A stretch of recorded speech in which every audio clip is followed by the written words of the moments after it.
Of course, talking about hurricane season and preparation. But of course, in addition to talking about the heat, we're talking about Saharan dust, Katie. Right. People might not actually be sure why, though. Okay, so one of the things that it does, it helps to suppress hurricane formation.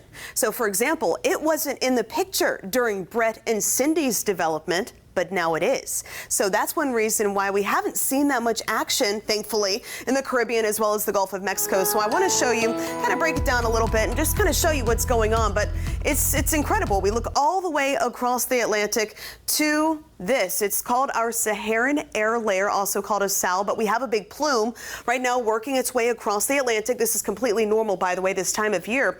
But as we look at the next 5 days, so that's what this forecast is. This is looking ahead to Friday. You can see all of that orange right here over the Caribbean, extending toward the Bahamas, even into parts of the Gulf of Mexico.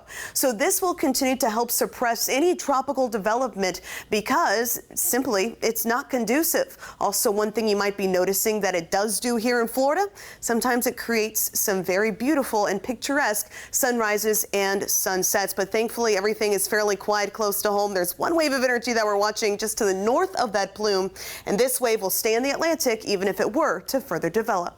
Let's take a live look outside right now at, speaking of development, a thunderstorm right now developing there on the horizon. This is over Lehigh Acres right now, but here in downtown Cape and across Cape Coral, conditions are on the quiet side. Basically, if you are west of I-75, everything is nice and quiet, but farther inland, as expected, we do have these isolated storms, and this is what we were just looking at right there live on the Fox 4 tower camera.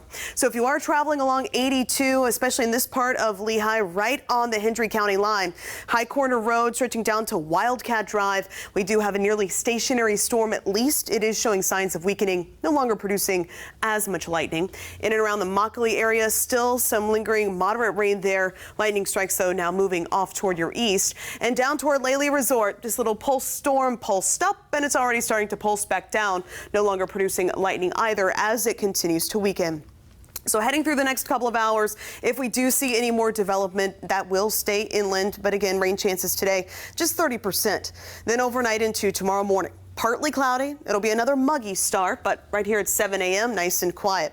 First half of the day will be dry. Of course, hot, humid. By lunchtime, already feeling more like 100 degrees. And then after 1 p.m., do stay weather aware. More of us will be affected by developing showers and storms. Rain chances tomorrow going up to 60%. And again, tomorrow, best chance will stay to the east of I-75, but more of us will be affected. Heavy rain, frequent lightning, and gusty winds will be eventually winding down after sunset. Then for your Friday, could see a morning rain shower along the coast. Otherwise, best chance for those showers and storms will be developing for the afternoon and evening. And notice they're going to be a bit more numerous, more widespread for the afternoon and evening hours. So overnight tonight, partly cloudy. We'll drop down to 79 degrees for tomorrow afternoon. Storm developing. Rain chances, there you go, up to 60%. 96 degrees is where we're headed, close to records. Of course, feeling 10 to even 15 degrees hotter in a lot of locations. Immokalee expecting to hit a heat index around 108. So Collier, Hendry, Glades under those heat advisories again for tomorrow. But even Lee, Charlotte, DeSoto, and Sarasota not technically under those advisories. Please pay close attention. If you're heading off to the beach, overall pretty nice beach day taking shape as most of those showers and storms are expected to stay farther inland. And then looking ahead to your weekend, more heat and humidity with a chance for storms in the mix each and every day.